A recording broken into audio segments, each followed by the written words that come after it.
ಆಯ್ತಾ, ನಮ್ ಜವಾಬ್ದಾರಿ ಮುಟ್ಟಿದೆ. ಯಾರೋ ಪೋಸ್ಟ್ ಮ್ಯಾನ್ ಕೊಟ್ಟಿಲ್ಲ ಅಂತಂದ್ರೆ ಅದಕ್ಕೆ ನಾವು ಹೊಣೆಗಾರರಾಗತ್ತ. ಸಂಬಂಧಪಟ್ಟಾಗೆ ನಮ್ಗೆ ಯಾಕೆ ನೀವು ತಲುಪಿಸಿಲ್ಲ ಕೊಡ್ತೀವಿ. ದೂರ ಕೊಡಿ, ನೀವು ಬಂದಿಲ್ಲ ಅಂತ ನಾವು ಪೊಲೀಸ್ ಪೋಸ್ಟ್ ಆಫೀಸ್ ಕಂಪ್ಲೇಂಟ್ ಕೊಡಿ. ಕೊಡಿ ಇವತ್ತು ಕಂಪ್ಲೇಂಟ್ ಕೊಡಿ, ಒಂದು ಅರ್ಜಿ ಕೊಡಿ. ನೀವು ಇಷ್ಟು ದಿವಸದಿಂದ ನಾವು ಬಂದಿಲ್ಲ ಅಂತ ಕೊಡಿ, ನಾನೇ ಬರ್ತೀನಿ ಅವ್ರು ವಿಚಾರಗಳು ಎಲ್ಲೆಲ್ಲ ಹೋಗೋದು ಬೇಡ ದಯಮಾಡಿ. ಯಾಕೆಂದ್ರೆ ಎಲ್ಲೆಲ್ಲ ಹೋಗಿ ಬೇರೆ ಒಂದು ಇದನ್ನ ಸಭೆಯನ್ನ ನಿರ್ಧರಿಸೋದು ಬೇಡ. ದಯಮಾಡಿ ಈ ವಿಚಾರವಾಗಿ ಚರ್ಚೆ ನಡೀತಕ್ಕಂಥದ್ದು ಅಜೆಂಡಾವಾಗಿ ಚರ್ಚೆ ನಡೀಬೇಕು. ಮತ್ತೆ ಇಲ್ಲಿ ರೈತರಿಗೆ ಹೆಚ್ಚು ಅವಕಾಶವನ್ನು ಕೊಡಬೇಕು ಮಾತಾಡಲಿಕ್ಕೆ. ಮತ್ತೆ ನಾವು ಮಹಿಳೆಯರನ್ನ ಯಾವ ಹಂತದಲ್ಲೂ ನಾವು ಬ್ಲೇಮ್ ಮಾಡಿ ಮಾತಾಡಂಗಿಲ್ಲ. ಯಾವ್ದು ಬೇಕಾದ್ರೂ ಎಲ್ಲದಕ್ಕೂ ಅವ್ರು ಅರ್ಹರಿರ್ತಾರೆ. ಹಾಗಾಗಿ ನಾವು ಅವ್ರ ಬಗ್ಗೆ ಆಗ್ಲೇ ನಾವೇ ಉತ್ತರ ಕೊಟ್ಟಿದ್ದೀವಿ ಮೇಡಮ್. ಅದ್ರ ಬಗ್ಗೆ ಮಾಡಿ ತಪ್ಪು ಆಗ್ಬೋದು. ನೆಕ್ಸ್ಟ್ ಮುಳ್ಳು ವಿಷಯ ನಮ್ಮ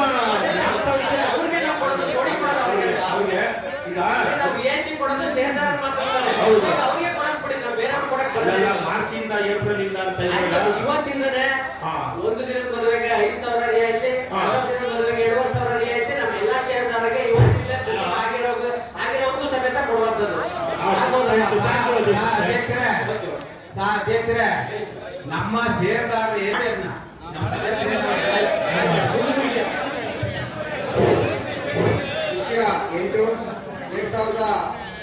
ಈಗ ಹತ್ತತ್ರ 4,500 ಷೇರುದಾರರು ಇದಾರೋ ಅಥವಾ ಮುಂದೆ ಆಗ್ತಕ್ಕಂಥ ಷೇರುದಾರರು ಒಳಗೊಂಡಂತೆ ಒಂದು ಮದುವೆಗೆ 30,000 ಇರ್ತಕ್ಕಂಥದಕ್ಕೆ 5,000 ರೂಪಾಯಿ ರಿಯಾಯಿತಿಯನ್ನ ಕೊಡ್ತಕ್ಕಂಥದಕ್ಕೆ ಈ ಒಂದು ದಿನದಿಂದ ನಾವು ನಿರ್ಧಾರವನ್ನು ಮಾಡ್ತಾ ಇದ್ದೀವಿ ಈ ಸಭೆ ಮುಖಾಂತರ.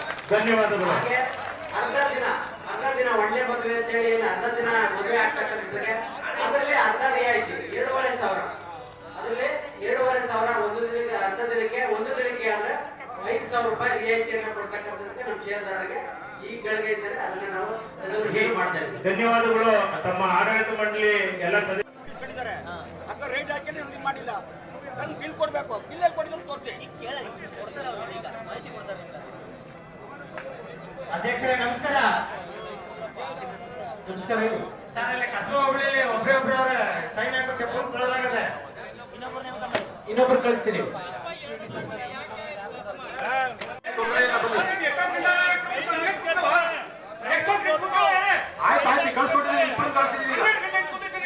ಇಬ್ಬರು ನೌಕರನ್ನ ಕಳಿಸಿದೀವಿ ಈಗ ಅಲ್ಲಿಗೆ. ಮೇಡಮ್ ಇಲ್ಲಿ ನೋಡಿ, ಎಲ್ಲೂ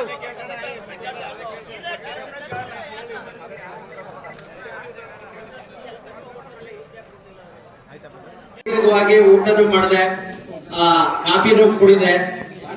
ಚರ್ಚೆನ ಕಾಫಿ ಕೊಡ್ಲಿಲ್ವಾ? ರೆಡಿ ಮಾಡಿಸಿದ್ವಲ್ಲ, ಕೊಡದೇನೆ ಸುದೀರ್ಘವಾಗಿ ನೀವೇ ಕಟ್ಟಿ ಬೆಳೆಸ್ತಾ ಇರ್ತಕ್ಕಂಥ ಸಂಸ್ಥೆಯನ್ನ ಬಹಳ ಜೋಪಾನವಾಗಿ ನೀವು ಬಹುಶಃ ನೀವು ಚರ್ಚೆ ಮಾಡ್ತಕ್ಕಂಥ ಒಂದು ವರ್ಗ ಏನಿದೆ ನಾನು ತುಂಬಾ ವೈಯಕ್ತಿಕವಾಗಿ ಇಷ್ಟಪಡ್ತೀನಿ. ಯಾಕೆ ಅಂತ ಹೇಳಿದ್ರೆ ಒಂದು ಸಹಕಾರಿ ಸಂಸ್ಥೆಯ ಪ್ರತಿಯೊಂದು ಭಜನೆಗಳನ್ನ ಆವಾಗ ಗಮನಿಸ್ತಾ ಅದ್ರ ಬಗ್ಗೆ ಎಬ್ಬರಿಸ್ತಕ್ಕಂಥ, ತಟ್ಟತಕ್ಕಂಥ ಅಥವಾ ಜ್ಞಾಪಿಸ್ತಕ್ಕಂಥ ಕೆಲಸವನ್ನ ನೀವು ಈ ಒಂದು ಸರ್ವ ಸದಸ್ಯರ ವಾರ್ಷಿಕ ಮಹಾಸಭೆಯಲ್ಲಿ ಆವಾಗ ಮಾಡ್ಕೊಂಡು ಬರ್ತಾ ಇದ್ದೀರಿ.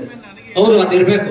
ಯಾಕೆಂದ್ರೆ ಒಂದು ಸಹಕಾರಿ ಸಂಘಗಳು, ಸಹಕಾರಿ ಸಂಸ್ಥೆಗಳು ಬೆಳಿಬೇಕು ಅಂತ ಹೇಳಿದ್ರೆ, ಅದು ಪಾರದರ್ಶಕವಾಗಿ ಕೆಲಸವನ್ನ ನಿರ್ವಹಿಸಬೇಕು ಅಂತ ಹೇಳಿದ್ರೆ, ಆಡಳಿತ ಮಂಡಳಿ ಎಚ್ಚರಿಕೆಯಿಂದ ತಮ್ಮ ಆಡಳಿತವನ್ನ ಮಾಡಬೇಕು ಅಂತ ಹೇಳಿದ್ರೆ, ನೀವು ಏನು ಸರ್ವ ಸದಸ್ಯರ ಸಭೆಯಲ್ಲಿ ಚರ್ಚೆ ಮಾಡ್ತಕ್ಕಂಥದ್ದು ಬಹಳ ಅರ್ಥಗರ್ಭಿತ, ಅರ್ಥಪೂರ್ಣವಾಗಿರ್ತಕ್ಕಂಥದ್ದು, ಅದು ಶ್ಲಾಘನೀಯ ಅಂತ ಹೇಳಿ ನಾನು ವೈಯಕ್ತಿಕವಾಗಿ ಭಾವಿಸ್ತೇನೆ.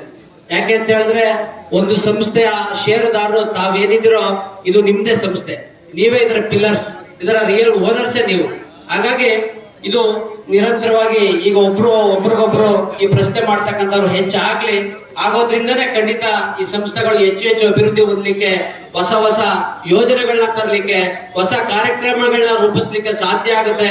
ಅದು ನಿಮ್ಮಿಂದ ಸಾಧ್ಯ ಅಂತಕ್ಕಂಥದ್ದನ್ನ ನಾನು ಮನಗಂಡಿದ್ದೀನಿ. ಹಾಗೆ ಈ ಒಂದು ತಾಳ್ಮೆಯಿಂದ ತಾವೆಲ್ಲರೂ ಸಹ ಊಟನೂ ಮಾಡದೆ ಹೆಚ್ಚಿನ ರೀತಿಯಲ್ಲಿ ಪ್ರಶ್ನೆಗಳನ್ನ ಕೇಳೋ ಒಂದು ವರ್ಗ ಒಂದಾದ್ರೆ ಅದನ್ನ ಏನ್ ಕೇಳ್ತಾರೆ, ಇವ್ರು ಏನ್ ಉತ್ತರ ಹೇಳ್ತಾರೆ ಅಂತ ಹೇಳಿ ಕೂತ್ಕೊಂಡು ಆಲಿಸ್ತಾ ಇರ್ತಕ್ಕಂಥ ಮತ್ತೊಂದು ವರ್ಗ, ಅವರು ಸಹ ಹೆಚ್ಚಿನ ರೀತಿಯಲ್ಲಿ ಸಾವಧಾನವಾಗಿ ಇಲ್ಲಿವರೆಗೆ ಕಾದಿದ್ದೀನಿ. ತಮ್ಗೆಲ್ರಿಗೂ ನನ್ನ ಆಡಳಿತ ಮಂಡಳಿ ಪರವಾಗಿ ಹಾಗೂ ನನ್ನ ವೈಯಕ್ತಿಕವಾಗಿ ಧನ್ಯವಾದಗಳನ್ನ ಸಲ್ಲಿಸ್ತಾ ನಾನು 2 ಮಾತುಗಳನ್ನ ಮುಗಿಸ್ತೇನೆ. ಜೈ ಹಿಂದ್, ಜೈ ಸಹಕಾರ.